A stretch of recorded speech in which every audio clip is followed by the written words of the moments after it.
Hello, hello, hello. Welcome back to End Zone Scoop.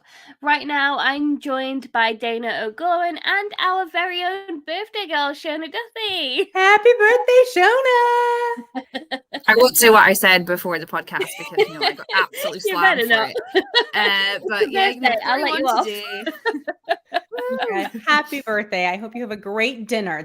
Which is why we're doing this a little early today. But yeah, I've just basically been stuffing my face all day. I feel like that's what you should do on your birthday. 100% agree. Yeah. Absolutely. Well, ladies, it's great to be back. It's been, I guess, a bit of a wild time since we last got together. Deshaun Watson's back in action. Baker Mayfield got traded, and I think is impressed in his first game. And then we had the really sad news of Mike Leach, so a true college football original. He sadly passed away. Dana, for those listeners who aren't maybe too familiar, maybe you could share a little bit more. Sure. Mike Leach was the head coach of Mississippi State, but he had been the coach of a lot of teams. Probably, I knew him best from Washington State, obviously being a Seahawks fan and a Washington State fan. But Mike Leach, it's hard to characterize what it is. There's a great little 2-minute clip out there from ESPN that I encourage everyone to watch because it really encompasses his entire personality. And he was a mastermind at football, but he never played in college. And I think that just threw so many people. He had, he was an attorney, he had a master's degree. He could have done that, but he didn't. He just loved football. But he had over 150 wins in his career. I mean, he was a great college football coach. The fun thing about Mike Leach was that his personality was so, my favorite word, wackadoodle. Like he was just a little crazy. He loved weird questions. There's a ton of videos out there being asked about Bigfoot, about weddings, about everything, about what he wanted for Christmas. Like the reporters just loved to bounce that off of him, and he would answer, and he was sincere, damn it. Like he meant it every time. And he was absolutely beloved in not just the college football world, but in just football in general, and died way too young. He was just 61 years old, and from a heart condition, I believe. And he was just so, I don't know anyone who didn't like Mike Leach, right? Like that's just, you just adored him. So he will be greatly missed. And we are so sorry for his family and for college football, because they're going to miss a real one. Yeah, and I think what's quite nice is that the family came out and did this like really nice statement, which most family members do, but they also spoke about how he was able to participate in organ donation as well as a final act of charity, which just kind of encompasses like all that Mike Leach was. He was this guy that had that exuberant, thirst for life with all these like ridiculous questions, but he was also like really charitable and would be there for people. So as you said, Dana, he's going to be a huge miss to the football world, really.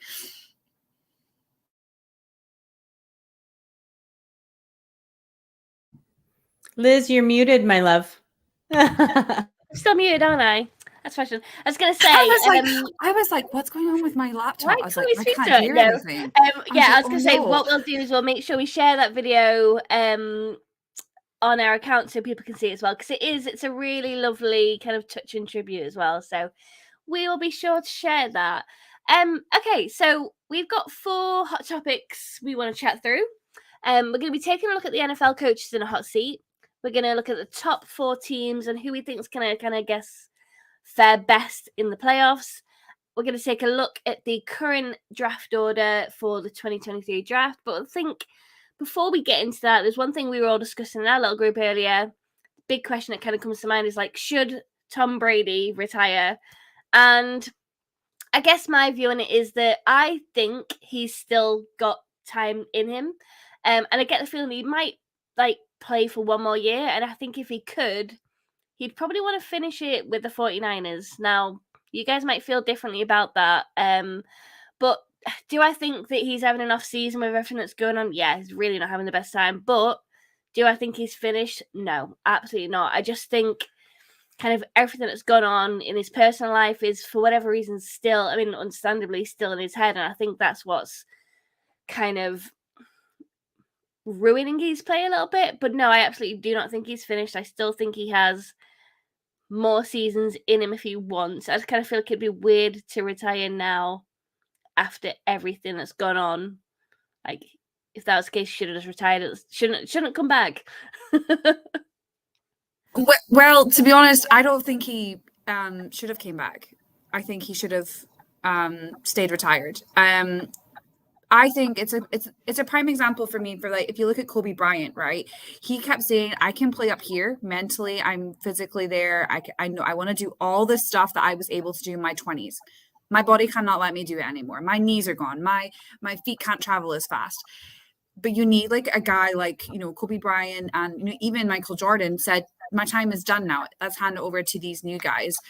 Tom Brady doesn't have that in him to be like, I'm going to release these reins and I'm going to let these new guys, like, you know, the kid that just beat me 35-7 at the weekend, to take over this sort of like role.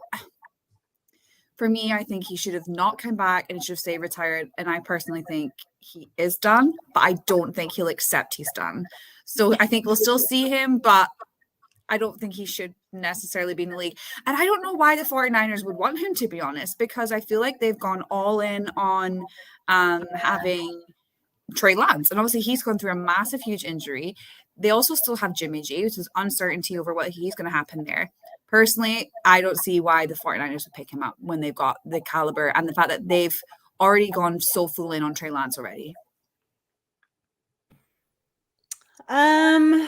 This one is tough for me. Mostly because I really feel like he is done. I don't know that he has anything left. Just watching him play this year and watching the progressions through the games, I don't know how to put this into words, but he's lost his Brady. He does not have that ability, and like that was a perfect quote, Shona. It's here. It's not here anymore. He does not have that anymore. And why the hell should he at 45 years old? I mean, come on. This game is tough. And to be honest with you, I think a lot about Alex Smith. And I'm not comparing the two as players, but that horrific injury that Alex Smith lived through, that is one play away from Brady. And then what has he done? His body is so intact. He's been, I think, the least injured player in football for years. And we always make jokes. It's because the ref won't let anyone touch him. But, you know, it's probably just because he takes such good care of his body. And, you know, he always had a good line. But why are you out there risking that? Something like that ever, or a neck injury. Like, think about a Kim Chancellor neck injury, you guys. I mean, this could be big. And so at some point, the people around you need to look at you and say, you're done. And I think this might be the year. I think we can all see that he has these tiny little glimmers, but overall for a whole game, he is not there. And so I hope he retires. San Francisco would not want him. They're in a very interesting situation. They're going to bring Trey Lance back. They'll probably bring Purdy back because obviously he's playing somewhat well. They don't need Tom Brady. They don't need the old guy to come in and teach Trey Lance how to play, because no one can play like Brady, right? He doesn't want to teach either, does he? No, that's not. It's not. There have been lots of professional football players that say it's not my job to mentor. Sorry, it's my job to play, and I respect that. You know, it's not your job to teach your competition how to beat you. But the interesting thing to me is that what you guys both said is that I don't know that he will quit. It's going to have to be a team that says no. And that will be hard in the NFL to do to arguably the greatest player that's ever played. So I hope he retires. I hope he's done. I mean, don't get me wrong. If he does retire, he will do so as like a future Hall of Famer. Like, it's not like his career's been. I wonder if they even make him wait the 5 years. Like, no, you're done. No, let's just come on in. If he retires, they'll be like, "Oh, Tom, do you want in now? Like, here you go. Like, you're in. Fantastic." Like, I just feel like he just hasn't realize the potential he has to move on to further things in the sport, and I feel he's just not ready to let go of the reins. Yeah, he has that contract though, ladies. He has that contract with Fox Sports. It's $300 million, and with all the money he just lost in crypto, I mean, he could use the cash, right? So I think it's more of a competition thing. I really do. I think it's more of a competition thing. Sorry, I'm just laughing at how much money he's just lost in crypto. Bad times, 400 million between him and Giselle. I mean, it's real. It's real money. I need to of Yeah, I money. need to research that story. That's fascinating. Now, Dana, I know our next topic is looking at the playoffs. Who are the top 4 teams right now, and how do you think? How do all of us think they are gonna fare when it comes to? Well, the interesting thing, if you look at the whole playoff picture, obviously the Eagles have clinched a playoff spot. The Chiefs have won their division, so they'll be in there for sure. But really, truly, right now, you have the top 4 actual teams are the Eagles, the Bills, the Chiefs, and the Vikings of all teams. I'm not trying to be disrespectful to the Vikings. It's just wow. So, but then right hot on their heels, you have the Ravens and you have the Niners, who are both in quarterback trouble. So God knows what that's going to happen, right now. But I want to talk about these top 4 teams. And the reason why is because I think that it's interesting that the two of these teams we thought for sure. I think when we all talked preseason, we knew the Bills and the Chiefs were going to be right in there, right? The Eagles has been a fantastic surprise, and the Vikings have been an even more interesting surprise for a specific reason, and I'll get to that in just a minute. But when you look at these top 4 teams, to me, both the Bills and the Chiefs have shown ways to beat them, right? I completely agree with you. So we'll talk about the Eagles here in just a second. But what's interesting is that the Chiefs and the Bills have both had bad games. I mean, the Chiefs struggled against Denver. Now, no disrespect to Denver's defense, it is real, right? But at the same time, you just saw moments where you're like, okay, that's how you can beat them. Oh, that's how you can beat them, right? And Cincinnati has the Chiefs' numbers for sure. But the Eagles haven't really shown that. They have been almost impenetrable. They have been probably the most perfect team. Now, I'm not saying that they have every play is perfect, but that team is a blast to watch right now. Then you talk about the Vikings. So the Vikings, believe it or not, have a negative point differential. They are winning by the tiniest little margins. They are squeaking out these wins in the last 2 seconds. Lady luck has been on their side. Now, I'm not saying there's not a lot of talent there, because we know Justin Jefferson alone could probably have you win a football game. But Kirk Cousins has been Kirk Cousins. He's just had some great weapons around him. And so it's understandable why not so many people feel really strong about the Vikings in the playoffs when they have to start playing some of these better teams. So I want to talk to you guys. If you look at these top 4 teams,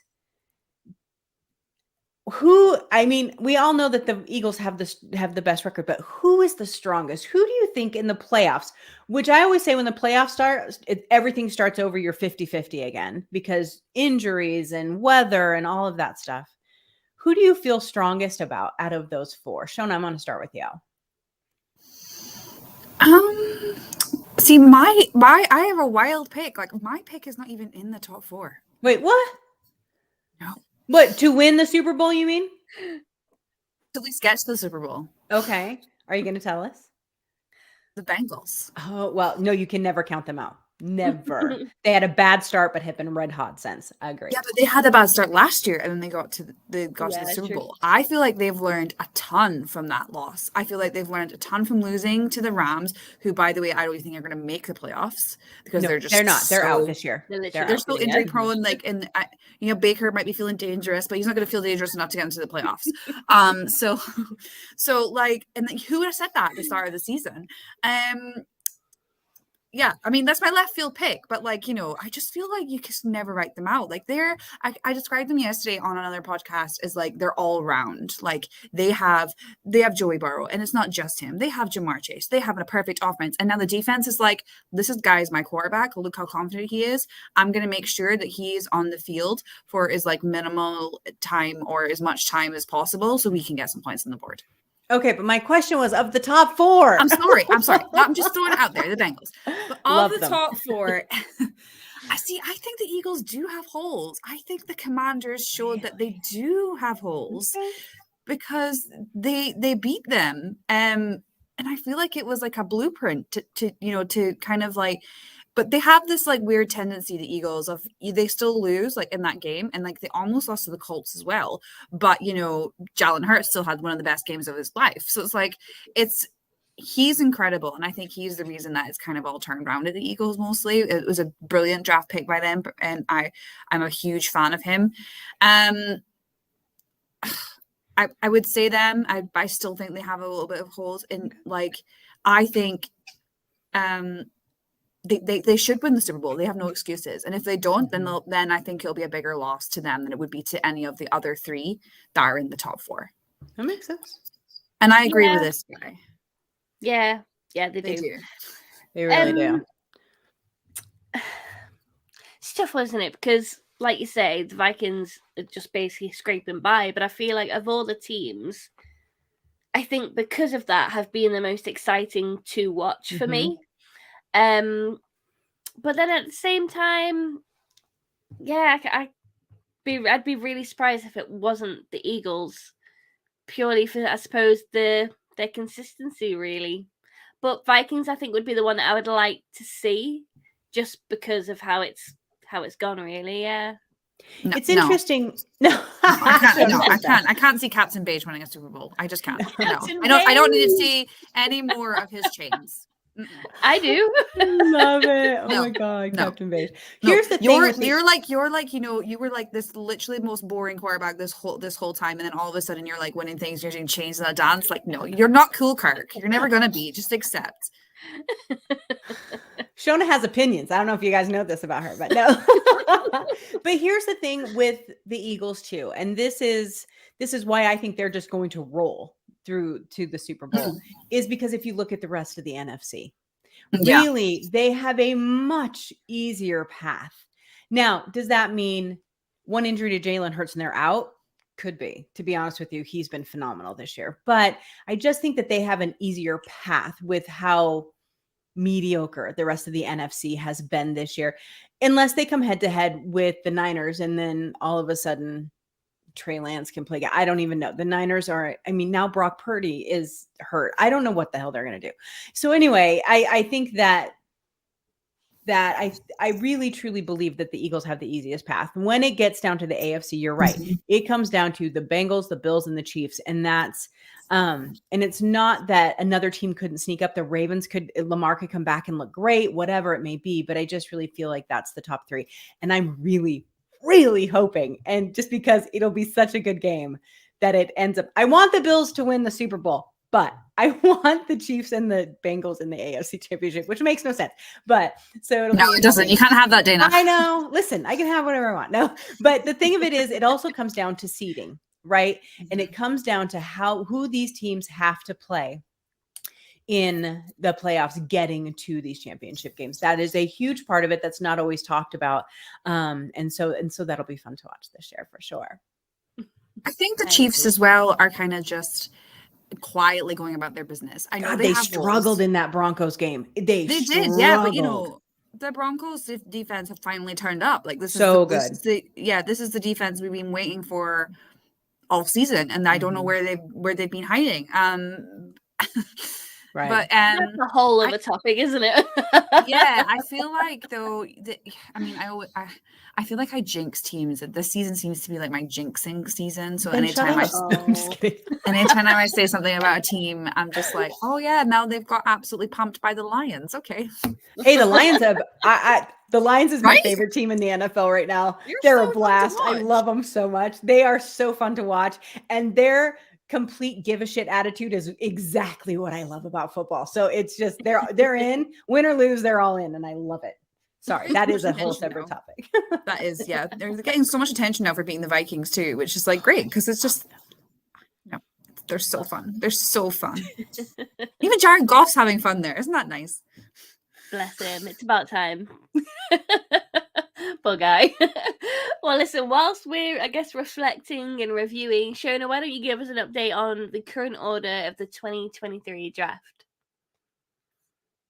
So I will give you the running. I'm not going to say like the whole running order for the 32 because that's a bit, intense. But I'll do the top 10. So the first pick is obviously the Houston Texans, who are 1-11-1, who almost beat the Cowboys. That game was crazy. Love it. Yeah, I mean, like if you talk about a team who has holes and can pick them, the Cowboys. No, it's so true. And, you know, I saw a really funny meme actually the other day of like the Cowboys fans being like, okay, season starts. We dem boys. Okay, now we're losing. We dem boys again. And then they lose in the first playoff game. And I'm like, this is totally true. The way it works. And then number 2 is Seattle Seahawks via the Denver Broncos. 3 is Chicago Bears. 4 is Detroit Lions via the LA Rams. 5 is Eagles via New Orleans Saints. 6 Arizona Cardinals. 7 Colts. 8 Raiders. 9 Panthers. And 10 is the Falcons. So, I mean, to me, out of those picks, I'm loving that Seahawks are number 2. Thank you, Denver. Thank you so much, Denver, because obviously we're doing not bad that we're actually not even. When is our next pick? I don't even think we have a pick later on in the first. No, we do. Number 17. Yeah. Mm-hmm. We got one. We've got 2 and 17. And I swear the to Seahawks God, have 2 picks in the first and 2 picks in the second. I swear to God, really if one. Pete Carroll shows me a gif of a count pouncing back, I'm on draft day. I am going to throw something at the TV. Do not mess up the number 2 pick, okay? Anyway, so I think as well what I found really interesting was that the Lions are obviously kind of going on this weird run of like beating teams that they shouldn't really be beating, but they're still number 4 in the picks because of the Rams. But even with the Rams winning at the weekend, it didn't really affect them at all with their top 4 draft pick, which I found very fascinating. And then like the Eagles need a top 5 pick. Come on, people. What are you doing to me? They don't need any more players. I know. The draft is not fair sometimes. Here's the interesting thing about this draft order. If you look at the top 10, 3 of them are for a team that's via another team. So these are teams who have given up their first round draft pick. Hello, Los Angeles Rams gives them all away. And are just reaping the benefits of that because those teams who thought they were basically in it to win it have just tanked this year. And so that, I don't know that that's happened in recent history. No, where I think that's quite interesting. Yeah. And so it's that's why the Eagles are so high. That's why Seattle is so high. And then it's fascinating to see that that's how it's worked out, because traditionally that is not. You see those via someone else, usually lower in the draft order. But I think that the Texans obviously have the lock on number 1, and I think that they'll go quarterback. It just makes sense. Although I really like Davis Mills, but I think he's just a backup level quarterback, and they know that. Or else they wouldn't have benched him for a couple of games just to see what else they had. So they will, I really hope CJ Stroud likes Texas. So anyway, but I do find it interesting that when you then go into the rest of the order, everyone was talking about these quarterbacks are just going to go. Seattle's not going to trade for a quarterback. Seattle's going to go after a decent defensive player. I can guarantee it. Same with Chicago. Chicago does not need a quarterback. The Lions, but the way Jared Goff has been playing this year, I don't know that they're going to go after a quarterback either. They might hold on and beef up some of those other positions that they need. The Eagles don't need a quarterback. The Cardinals should, but aren't going to get a quarterback. Nope. The Colts will be then the next team as it sits right now, who is pretty desperate for a quarterback, which is fascinating because what did we talk about all before the season started? The quarterbacks are going to go boom, boom, boom, boom, boom. And now I don't know that's the case. Now, the only thing that could change for that is if Seattle does not re-sign Geno Smith, which I can't imagine at this point, but if he gets a higher offer from someone else, they would then, of course, go after a quarterback, but that puts them in a great position to be able to have that flexibility. But those other teams, they're not going to get another quarterback behind Justin Fields. They're just not. And so it could be interesting to see how far down some of those quarterbacks fall. That was just what I was going to ask, because obviously, like, we have Geno and we have Drew Lock. Well, yeah, the less said about Drew Lock, the better. But I mean, Geno is done enough, I think, to get that new deal. But I still think that we are building for the future. So my question is, we've got pick 17. Is there still those quarterbacks at 17? That is a very high possibility now. It is a higher possibility. I will say this. I don't even think they go for a quarterback at 17. I wouldn't be surprised if they sat on it and maybe, unless all the players they loved were gone and they thought, okay, let's get someone who, but why would you waste that high of a pick Yeah, that's true. If you've just signed Geno and you trust him, and I can see them keeping Drew Lock, I think, has another year on his contract. So he'll be in Seattle next year for a backup. That's 2 solid backups. They both have starter experience, and then so does Seattle just take a flyer on a quarterback in the third? Like, who knows? I think quarterback, especially after, and I know this isn't a Seahawks show, sorry guys, but especially after this game against the Panthers, the problem was not the offense. The problem was the defense. And I think it's been made so crystal clear to them now that this is where they're going to have to completely rebuild around. They can sit with Geno for a couple of years, and they're just going to get defensive player after defensive player after defensive player. Probably another wide receiver, since Eskridge hasn't really worked out. But I really think that that'll be their focus. Sorry, we'll talk about other teams now. Sorry. Sorry, yeah, I'll move on now. But no, like it's probably the same with the Bears, because I feel like they have a great quarterback in Justin Fields, and I think he's learned a lot from this season. I feel like compared to your man down in New York, what I remember his first name, Zach Wilson. He takes accountability now. Like, he says, well, you're not going to win games if your quarterback's not playing well. He's like, so that's on me. Whereas Wilson's like, still doing the whole, well, it's all your fault. Like, I'm amazing. Look at me. So I feel like the Bears as well is going to go, it's going to go defense heavy, because their defense is what is really letting them down this year. I feel like they've also need to, do a bit more to give Fields that offense that he deserves. And I feel like they're going to go for picks elsewhere rather than a quarterback, which you alluded to, Dana.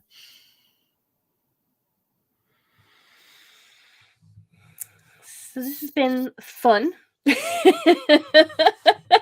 have another topic, Liz. We do. Don't worry, we're getting there. Yeah, draft season for me is always like a weird time, I would say, because I don't watch much college to be like, yeah, this person, that person. And then I think because historically a lot of it has always been around the quarterback, and we know this year isn't. It's just, I don't know, it's a weird weird time of year, I guess. There is still there's a lot of good quarterbacks in this draft. It's a more I would say it's a more quarterback heavy draft than last year, because last year I knew that a quarterback was not going 1, 2, or 3 because they weren't the caliber that the teams needed them to be. Yeah. This year they definitely more are, and there's like a few, like they're unsure who's going to go 1 or 2 or whoever. So I think you're right on the money with the terms that it's still a quarterback class. It's just that they're probably not going to go as high as people expect. Yeah, definitely. So we all know that this is the time of year where teams basically get eliminated from postseason, and team owners kind of get a bit impatient. And this is where we find that the coaches are basically in the hot seat, potentially getting fired sooner than maybe they thought. So I thought we'd go into the topic of which coaches we think are the closest to being fired. Now, for me, there's a few that are in my head. Nathaniel Hackett, Todd Bowles, Dennis Allen, Cliff Kingsbury. Hackett being the most obvious one for me. I think it's getting to the point where if he was to return next season, that'd be a bit of a devastating blow to Bronco fans. There's just no confidence in him. Whilst they put up a good fight against Chiefs the other night, they lost. It still didn't really make that much of a difference. Obviously, the issue with Russell Wilson, that's a whole other another thing. But we can't get rid of him because of the money spent on him. I just think it's been a bit of a disastrous kind of season, I guess. And I think, if anything, he's the one that's probably, to me, closest to getting fired right now. I think it's just more a matter of when rather than it ever being if. I think it's got to happen. But how about you guys? Is there anyone in particular that you think needs to go? I think Hackett is the obvious answer. They just made such a huge mistake there, bringing in a guy who's not been a head coach before to try and run a team that was really rebuilding, even though they had gotten the quarterback they thought they wanted. I think it's pretty obvious now that they thought if they brought in Hackett that Aaron Rodgers would follow behind, and then that didn't happen. So then they traded for Russell. I just don't know that from what I have seen and heard, that he has the trying trying to think of another word than the one I was thinking of. He just doesn't have the strength, the backbone for a good one. I guess that's what I'll use to be this head coach yet. It doesn't mean that he won't take this experience and learn from it. We've seen that from a million coaches around where they do that and come back stronger. But this is not his place. When you have to bring in someone to run your clock, you have to bring in someone to call your place. You have to bring in someone. What do you do after that other than, help Russell Wilson pick out his furniture for his office in the building, which is a whole different conversation. But so the thing, do not let me go down that road. I know, honey, I know. So, but here's the thing. I think that he's not alone. Believe it or not, I think the coach that is going to probably be as hot as Nathaniel Hackett is Cliff Kingsbury. Even though they just got that brand new contract from him and they just, acted like he's going to rule the world, they have underperformed every single year that he has been there. He cannot figure out how to get his players to play for him. And I think they're going to take the hit on that and just let him go and try and find someone else. I think that if it were me, the Cardinals front office should be greatly regretting the 2 contracts that they put out this year because they just are not working out for them. But that being said, they're not going to get rid of Kyler Murray, even though I think it came out. I think he did have an ACL yesterday, but so he'll be out for the season. But it doesn't matter. They weren't making the playoffs anyway, right? But I think Cliff Kingsbury is in a lot of trouble. And that'll be probably the best thing for the Cardinals to just move on from that, find someone else. I'm going to say this before I turn it over to Shona. I'll be so pissed if they fire Todd Bowles. And here's the reason why. He was handed a team that looked on paper like it was fantastic, and it wasn't. And then he got an aging Brady to come in and try and save him. And they gave him one and done, and I think it was 1 or 2 years in New York. And then it's not fair. No one has any idea what type of coach he is. Next year, if he tanks again, great. But that'll irritate me. And I'm not sure that they'll do it. They'll replace Brady, I think, before they yank that from him. But just my thought. Coaches have been fired that shocked me before, so who knows? I agree with you on Bowles. I think he does need to be given another shot, like at the team. Like, Bruce Arians thought he was the man for the role, like when he left. So I feel like you kind of have to give him that chance, to go into the draft and kind of go into free agency and build a team that doesn't have, a guy who doesn't want to retire. So moving on from that, I'm actually he's okay. His seat's not hot, but I would say it's getting a bit lukewarm. And that to me is Kevin Stefanski at the Cleveland Browns. Because yes, he should have a special place in the Browns' hearts because, he got them their first playoff win in God knows how long years. But since that 2020 wild card round victory against the Steelers, the Browns are 13-18. Like, they've lost 18 games and only won 13. I feel like that's a slump that also includes their loss to the Bengals, which effectively they were gonna lose anyway. They're 5-8 for the season. They've lost losing for the 7th time in 10 games. Shockeroony, Watson's not the quarterback that they thought he was going to be, having not played since January 2021. And I just feel like the offense is bad. It is bad at the Browns. It's not really working very well. There's a few good players there, but they're not working together as an offensive lineup, as an offensive team. And they've scored just 1 touchdown in 24 possessions since Watson made his Browns debut. And this is they've gone all in on this guy as well. I actually don't think Jacoby Brissett was doing a bad job. You just called him Brisket. I did. I know. I've got food on the mind. Delish. She's ready for dinner. Shoni, you made a good point because what would that offense be without Nick Chubb, right? What would they be? Absolutely nothing. Absolutely nothing. And I feel like he's not really doing what he's supposed to be doing at the Browns. I feel like, they've got a lot of expectations on his shoulders. And yeah, he did really well, obviously, with the 2020 playoff, but you can't live off of the 2020 playoff when you lost the next game after you winning one for the rest of your coaching career. So while I don't think he's going to be sacked, I think he needs to watch himself because it's week 14 and they're not going in the right direction. I am loving Chris's comment. It's so good. That's actually, so it says, for those of you who are just listening, however bad you are as an NFL coach, you can always get a, hey, at least I'm not Urban Meyer t-shirt printed to remind your team how much worse things can be.